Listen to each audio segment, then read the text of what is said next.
Now that you know a bit about buying a camera, let's talk about the next things you may want to purchase. Building out your first basic camera kit is always so much fun.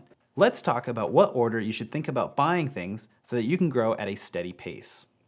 Start with the camera body. Obviously, you can't go anywhere without the camera first.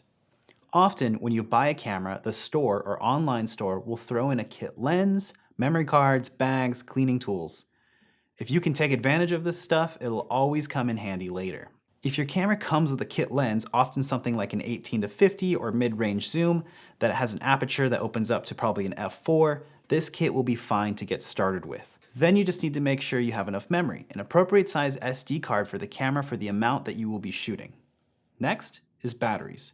Most cameras often come with one battery.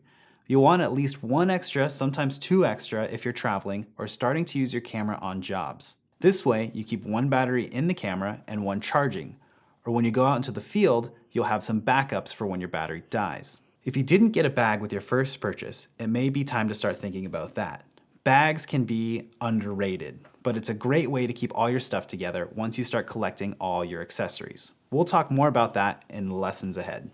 Depending on the type of photography you'll be doing, you may need some other things. If you're shooting landscape photography, night photography, or long exposures, you want a tripod. Photo tripods are fairly inexpensive, so we recommend getting one just in case. While we will cover lenses more in depth in the next section, here are a few ideas to keep in mind.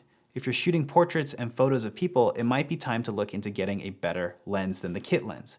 Ideally, you want something that can open up to a wider aperture, perfect for lower light situations, and also getting that beautiful shallow depth of field.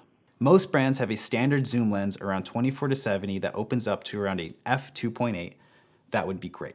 If you're interested in getting a prime lens, I would look into a 23mm, a 35mm, or a 50mm prime lens for your camera brand.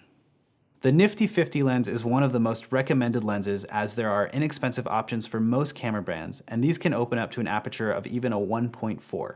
It's a great walk-around lens for your camera. From here, it's really up to you. Start to accessorize. Maybe find a strap you really like. Think about alternative lenses. Start looking into basic filters. Start looking into other photographers whose style you like and see what they use to shoot. And in the next few sections, we'll be covering these options in more depth. Thanks for watching, and we hope that you enjoyed looking into how to buy a camera.